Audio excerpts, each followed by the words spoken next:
Kylie Bertucci, Stamping Up Demonstrator in Australia, and today I am here with a little bit of a pep talk, dealing with discouragement and improving our self-belief are two very key areas that we need to work on if we're going to build any sort of business, including direct sales, because we do at times have discouragement. And we do need to have a little bit of self-belief too. So I've got some little points that I've written down and some of my own experiences that hopefully will help you with your, and I think identifying where our issues are too is always a good thing, because then we're able to move forward. So we've got here basically some tips, and I'll write a little list down. Hi Michelle, nice to see you here. I'll write them down as well, so that we can sort of work on each one of these.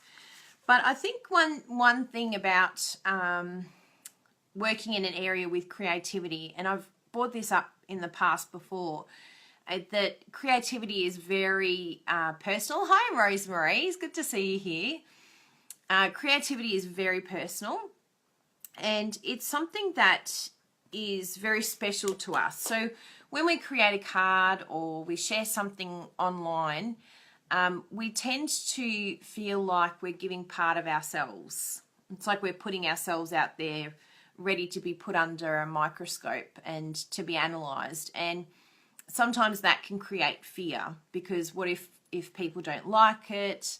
You know, what if they hate it? You know, there's all these sort of these negative feelings that come up, and we can sort of talk ourselves out of a lot of the creativity that we make. Or even while we're making the project, we can actually be thinking, oh, you know, thinking about other people, or thinking about what other people how they might perceive our card or our project. And I think one thing that I've had to overcome in that regard, because I wasn't blogging as often as I should because I had these same feelings. Fantastic. I'm glad.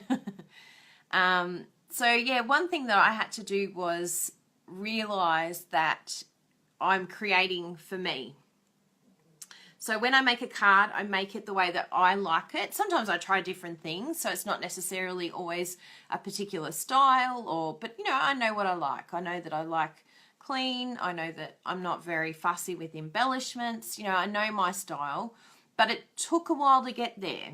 And during that process of learning and adapting, you sort of, it's amazing what you learn as you keep blogging and as you keep creating and sharing, because I actually learned a lot from what other people would say, and not necessarily take them negatively too. Like some people will go, oh wow, that's a great masculine card. I'm like, is it masculine? I didn't mean to make it masculine. But then I realized, oh, hang on, what makes it appear masculine? Well, it's probably because there's not many embellishments. I'm not very girly. And, you know, I'm happy to own that. You know, I don't look at that as a negative. I go, well, that actually is my design aesthetic or my style. And so that's when it's great to run with it and go, yes, actually that's who I am. So yeah, it's really interesting sort of making that discovery. And I think as you're making that discovery too, you just have to block out how, you know, what other people think. And sometimes my worst cards, or cards I haven't necessarily loved a lot, and I could have very easily have gone, you know what, I'm not going to blog it. I've gone, no, someone will like it. Some people may hate it, but someone out there will like it. And I've put it on, and it's been some of my most popular cards, and that has been a real shock to me. So I think sometimes our own self-doubt is what stops us or can prevent creativity. And in an area where we need to be creating quickly, and you know, if we want to do this as a business and show our products, we're doing a lot of creating that isn't necessarily at a time where we feel like creating. It becomes part of the job, and that can be a little bit challenging to create when you aren't feeling the vibe. Like there's some days where I'm like, the last thing I want to do right now is make a card, but I need to make 5 because I have to blog for the week. Hi Michelle. Hi Narelle. I'm so glad you joined, and Jackie. Glad you found us finally. It'll get easier. as I send out I did the invitations this time for the first time, and I think that's helped everyone to find where it is, which is good. So yeah, so I'll go through a few tips that I have found. Hi Jackie, that have sort of don't necessarily apply to me, but I've seen it with other demonstrators as well, and I know that it should help some of you. But one area that I have noticed is a strength for me is I don't mind putting a project out there before it's perfect. And I think that some of us fall into the trap of tweaking something, tweaking until we think that it's, hey Danita, until we think that, okay, now it's perfect, I can put it out. But it's almost like we miss the boat if we wait too long, or we can overthink it to the point of not putting it out there. And so it's really good to actually analyze if you do have some sort of project that you want to try, or there's something that you want to do, sort of ask yourself the question, why aren't you moving forward? And is it just another way of procrastinating? Because it is a form of procrastination if you're wanting to be perfect. And being scared of failure, people's reactions, putting yourself out there, they're all definite things that that can actually put us behind. And at the end of the day, you want to look at your outcome. Hey Janine, good to see you here. You want to look at the outcome that you want to achieve, and it really could be that it's good enough right now. But I think sometimes we hold back because we're like, oh no, I have to finish this first, or I do this. Sometimes I'll start a project and I literally have not done anything behind the scenes. So like my new card class, nothing was done behind the scenes. The cards were not cut, were not made. There's some people that like to be very, very organized, and that could be your thing, but it's not how I work. And so then the pressure of people joining actually gets me to do the work. Whereas if I didn't have that pressure of people joining, then I more than likely wouldn't start. I wouldn't get the kit done, and then I wouldn't put it out there. So you have to find out what your strength is and how you work so that you get things done.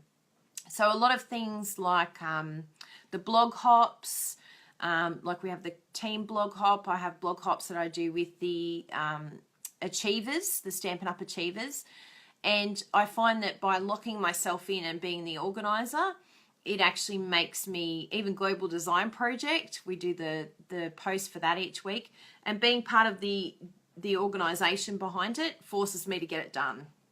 I like that pressure. That pressure actually helps me perform better. So yeah, find your weakness and your strength, and then work around them so that you can get the best possible outcome. So in regards of, being scared of failure and people's reactions and just putting yourself out there, one thing that's really important is to not, look, we don't want to not care what other people think, but it's also really important not to worry about it. Because everyone's going to have an opinion, and sometimes they aren't positive opinions. And I find that really difficult because I do like to, look, I'm quite sensitive in regards to what other people think. But I think it's really important to sort of look at what you're actually afraid of. So is it someone's opinion that they don't like what you're doing? And ultimately, sometimes I'll look at myself and I think, well, if someone else did this, how would I react? I would probably cheer them and go, good on you.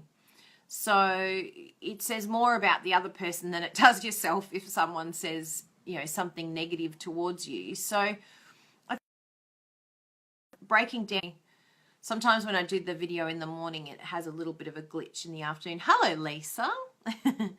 So yeah, so looking at what our fears are, is sometimes I've heard of people that actually write down what could be the worst thing that someone said. Hi, Mary. And once you write down like what the fears could be, or what someone could say that could really offend you, or what they could do, it sort of releases you from that fear. Because at the end of the day, we're all running our own businesses. Everyone's going to have an opinion on how you run yours. I've heard over the years, many people have an opinion on, they don't like this or they don't like that, and there could be things that I look at their business and go, well, I wouldn't do it like that. However, I love what Sarah said On Stage, that at the end of the day, we're all running our business our way. 4 plus 6 equals 10, but so does 7 plus 3. So it's important for us to realize that this is our own business. And as long as we are working within policy, that it's fine. Like if we're breaking policy, absolutely, this is a big issue. But if we're working within policy and we're working it to build our business, then we're doing the right thing. And I think sometimes that negativity, and we'll talk about discouragement a bit later, we have to be very careful that we don't get discouraged by those negative comments if they do come up. And they will come up. Everyone has an opinion and they're entitled to their opinion. But we've got to run our own businesses. It's not to please other people, sadly. It's to make an income and to feed our family. And, there's a lot bigger things at stake than just making other people happy. So using our own measuring stick for success, I really, really love this. I think that's something that women tend to do, and we are in a predominantly women industry, is we tend to look at another person and just say, oh my goodness, I'll never be like that. I'll never be that person. I'm not good enough. It's all been done before. That's something that I hear, or I hear that the market is already saturated, so there's no new customers because they'll all go to that demonstrator and they're never going to choose me. And that is so untrue. So untrue. And the best thing that you can do, and it's something that I have done in my business from the beginning, is I always compare my own stats to my own stats. I actually don't compare it to another person, because I find if I compare it to myself, I actually push myself further because it's comparing it to me. And at the end of the day, it doesn't really matter what anyone else is doing because it's my business. So I just want to improve in certain areas. So I might be working on, there was a few years where I wasn't, doing that well in sales, but I definitely looked at that and thought, what, I can improve in my sales, and I'd love to improve by this % based on what I did last year. Not based on what someone else did, just based on what I did. So I think it's always nice because then you can, you don't get distracted. I mean, it's great to look at other blogs and get ideas and things like that. But I think if we do too much looking into what other demonstrators are doing, these feelings of insecurity pop up and we think, oh my goodness, how did they even do that? I don't know how to replicate that. Mine won't look as good, but look at their graphics. They're so pretty. And I think you actually end up talking yourself out of doing things because you think yours is not going to be good enough, or your card or your blog or whatever it is that we're comparing it to. So just make sure that we are actually working out what our desires are. I think it came up at convention. What is our own why? What are we doing this for? And if we're doing it for our own why, we're going to be a lot more motivated. We're going to be excited about what we're doing. We're not going to be discouraged. And I think it creates freedom by doing that. But if we're doing it based on what other people are doing, I just think it's a really, it can be a negative thing in the end. I mean, it's great for a bit of competition, sort of push yourself out of your comfort. But if you're comparing yourself too much, it definitely can get a little bit discouraging for people. So just run your own race, look at what your own success is. And as it was mentioned at convention, everyone's success is different to the other person. So, strangely enough, my success is actually based on my team's success. So my, excitement, especially coming up now with Aim for Alaska and things like that, my ultimate would be getting as many of my team on the trip as possible. It's seeing them succeed and seeing them kick goals. That for me is my shift in focus, is seeing them see things that they never thought were possible and untapping that. And I think that's a lot of fun, seeing their face when they're like, oh my goodness, I did a stage walk. And I get more fun out of that than anything else at convention. It's a lot of fun. So yes, it's really important just to forget the competition, forget who is in our market. If anything, I've seen some incredible things with Stamping Up, that when we share what we love with others, which is, the whole goal and the whole motto of Stamping Up, that it ends up assisting you. I think when I first joined Stamping Up, I felt like I had to hold everything in, and like suddenly what I was doing was a secret. But what I've realized is the more that I share, the more that I actually get back. and it doesn't actually take away from my business at all. If anything, it enhances my business, and I learn more from other demonstrators because of sharing. And so that's been a really, really nice thing. Even demonstrators within my own market, I'm happy to share. You know, there's no need to fear one another or, you know, think of each other as the competition. If anything, it becomes like a really amazing support system. And there's plenty of customers and new recruits, and there's so much for everyone. There's like so many people that haven't been reached with Stamping Up that we still need to meet. So the more that we're all doing, the more that we're meeting these new people and introducing them to Stamping Up, which is awesome, because we want this company to go well, do we not? I want this company to stay around a long time. I want this to be my retirement nest egg. It's got to be around for at least another 40 years. So yeah, there's room for everyone. Don't ever think that by helping someone else it's going to take your success away. I actually think it makes me a lot happier when I share. And the one thing that I suppose, you know, because then you think, oh, well, why do you do paid training? One thing that I've noticed over the years is sometimes people can ask questions and they can take your time, but then they're not willing to apply. And this is really a dangerous situation to get into when you become sort of a demonstrator that becomes a little bit more well known, or people are starting to ask you questions because how did you get so far? And you know, there's literally, like, I wake up to emails and there's like all these emails asking me questions, and I'm more than happy to answer them. However, I love it when I can see that someone is willing to invest. I love it when I can turn around and say, yeah, sure, I've got training, here it is here. And then, you know, I'll just absolutely give to that person. But I just feel like there needs to be that first step. Like, is there going to be a bit of give and take here, or is this just going to be all take? Because literally I still have to feed Bruno and go shopping, and, you know, like, I could spend the whole day helping other people, but there does need to be a sort of a boundary, and that's the boundary that I've been able to create and say, well, I'm more than happy to help anyone who wants help, but are they going to come to the party too? Are they going to step up and say, yep, I'm willing to give something or sacrifice something in order to gain in the long run? So the other thing that I think can be a little bit discouraging and can create this fear and doubt is that when we join Stamping Up, we feel like we need to be doing everything. Narelle, you taught me a great lesson recently on not comparing yourself to others and not worrying about what others are doing. Run your business your way. Absolutely, absolutely, Narelle. And I think it's that Louise Sharp, she rang me again during my live webinar. She just wants a comment. She just wants me to mention her name. That's what she wants. Why are you not watching my live webinar, Louise Sharp?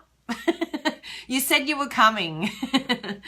But no, it's very true. I even tell my team, like, I think there was a couple of times where there was a few demos that were sort of saying, you know, this demo is doing this and this demo's, everyone's going to be doing something wrong at one stage in their business, and not necessarily blatantly. Like, a lot of the time it's just purely an accident, because majority of us are just hobby demonstrators that sort of fell into this business.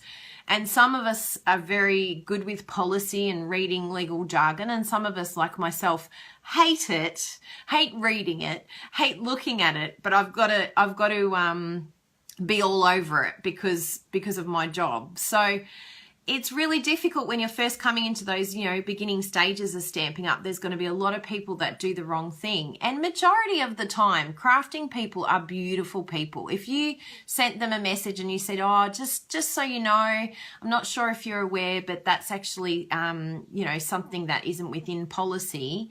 You know, thought you'd just like to know, I'd hate for you to get a phone call from Stamping Up or anything like that.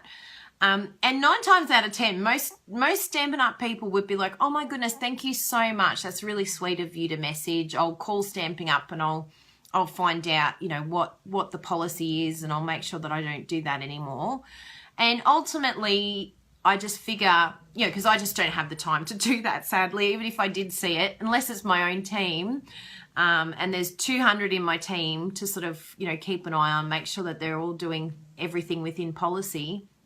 And it's just an education process. So the best thing is definitely, as Narelle said, just run your own business. If you were looking at what other people are doing and following that up all day, well, you won't be creating, you won't be blogging, you won't be sending newsletters to your customers. It's going to take time away from something else. And you know what? We ain't nobody got time for that. We've got to work. We've got work to get done, not looking at what other people are doing. We just got to get on with it. So I think something that's really important when you first start Stamping Up is you sort of see people are blogging.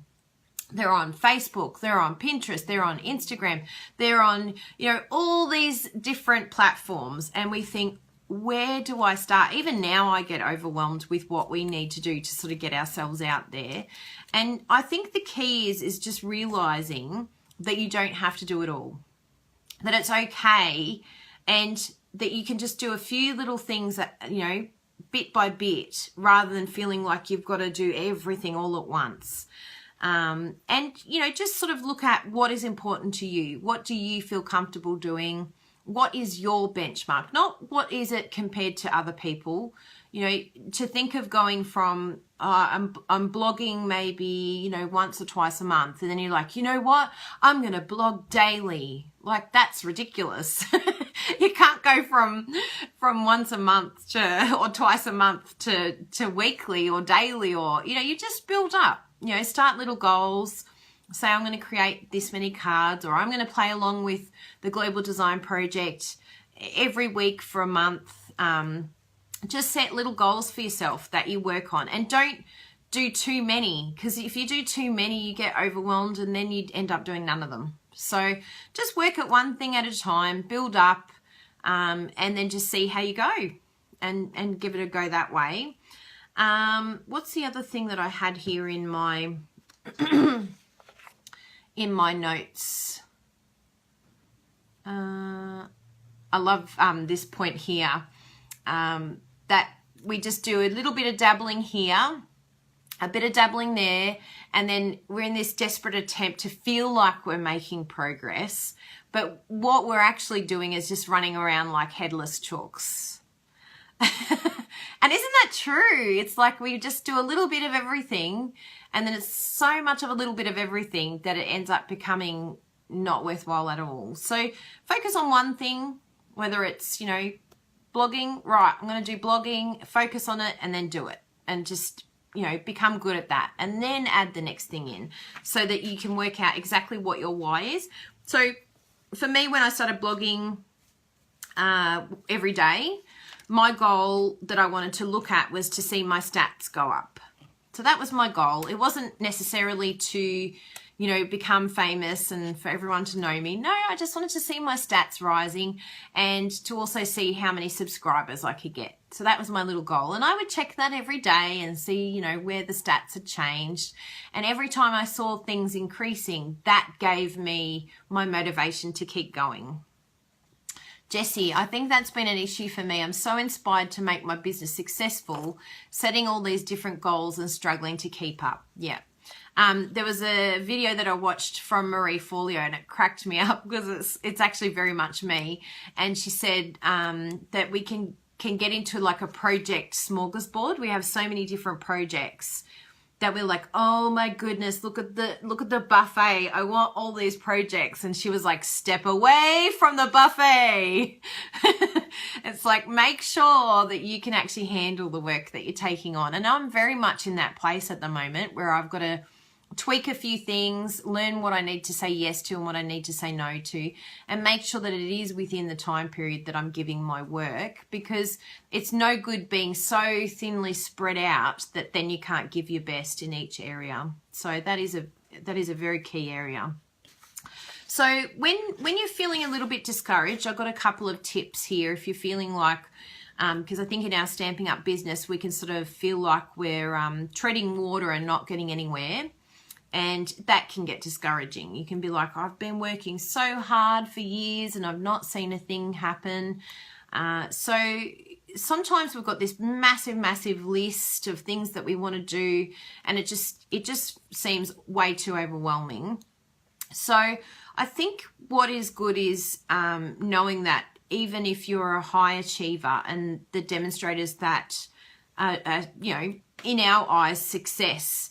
You know, we're also our own worst critics as well. So we can tend to focus on what our limitations and our failures are as opposed to what we have achieved. So, you know, like I said, breaking up my blog into, you know, seeing higher stats, you know, to someone that might seem really insignificant, but little things like little goals like that actually get you to the bigger goal in the end. So you could just work on something that's a success to you. And I would get genuinely excited. Like even Bruno now, he gets excited. He's like, oh my goodness, I'm almost at like 200,000 views on my blog, you know, and it's exciting. We've got to celebrate those little successes because those successes are fun. It's like my work is now showing me something that I've done.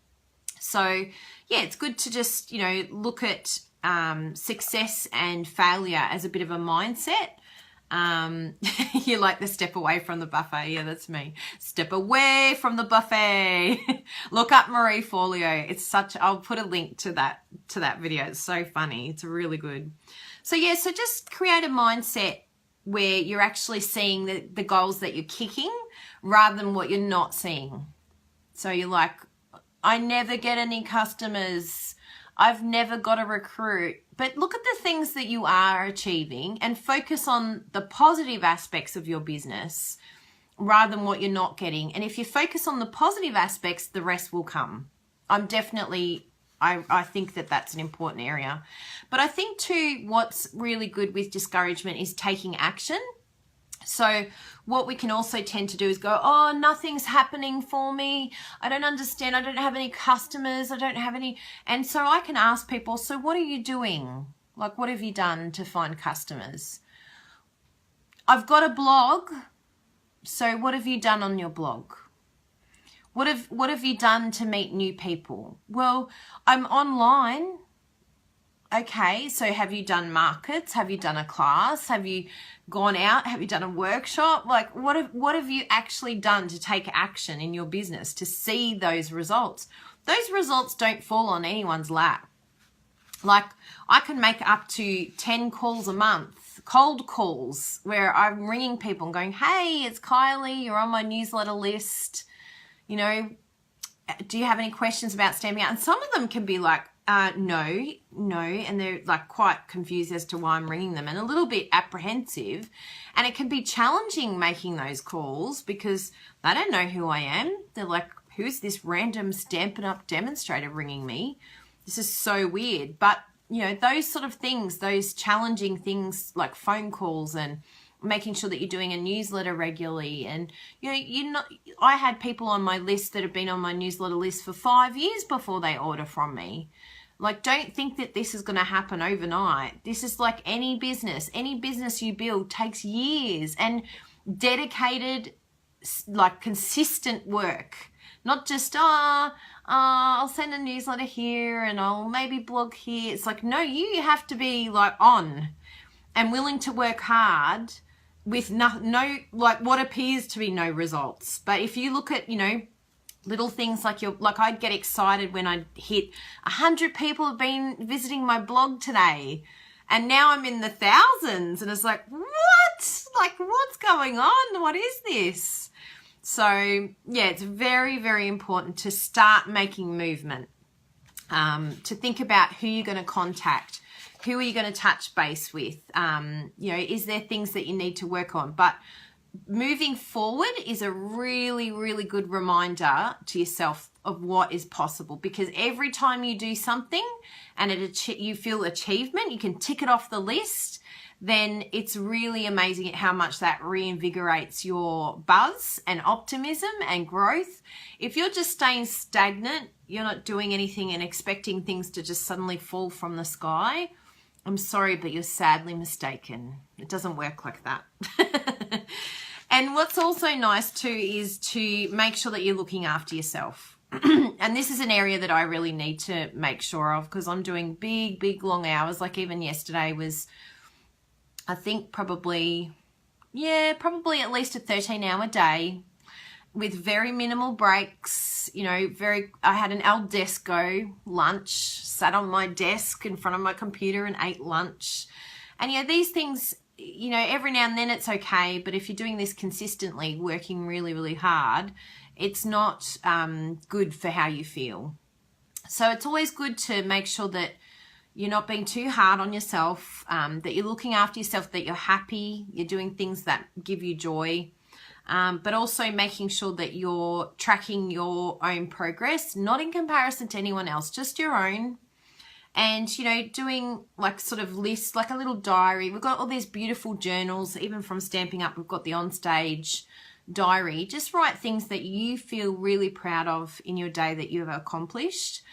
Because what we can tend to do is look at our day and say, I didn't do enough, I didn't achieve what I wanted to achieve, or I put out a project and no one has shown interest. And those sort of things can get you down, but focus on the really positive areas of what you're trying to do, even if it's something really small. You know, like the first order from a customer, that's huge. Like, that's a big celebration. I still get excited when I see, you know, online order. I'm like, online order! Oh my goodness, I got an online order, Bruno! He's just like, yeah, okay. No, he gets excited too, actually.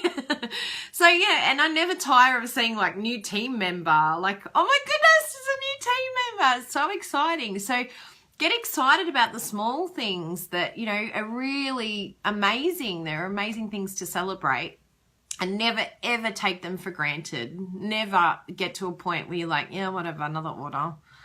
Like, I think that would be a really sad place to get to. So yes, it's really important too that you replenish your well. Make sure you're looking after yourself. Yeah, and just making sure that you're enjoying what you're doing. And I think that they're key areas that will help with, you know, your self-belief and also dealing with discouragement.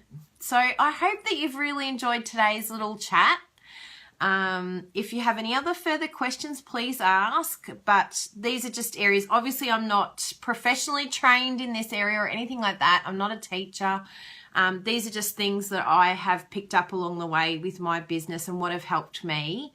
And hopefully it helps you to learn something new as well and run your own race the way you want to run it, and not compare it to anyone else. So go out, kick some goals, have some fun today, and I'm sure I'll see you all very soon. We'll see you next week for the next topic. I'll have to think of one this afternoon and put up the event page. But thank you for your support, and thanks for coming here today. So many of you here. And if you're watching the recording, then please still write some comments if you've got any questions. So moving forward, I think probably one of the best things would be getting your input in the comments below. I'd love to hear from you all, because I've got some beautiful comments here. But what do you think for you moving forward is something that, what's one thing that you think you could improve in one area? And focus on that so that you can get some positivity. So have a think about it and pop it in the comments about what it is that you would like to improve on. Just one thing. Could be blogging, could be trying out Instagram, but just do that one thing and then work on it, you know, for this week.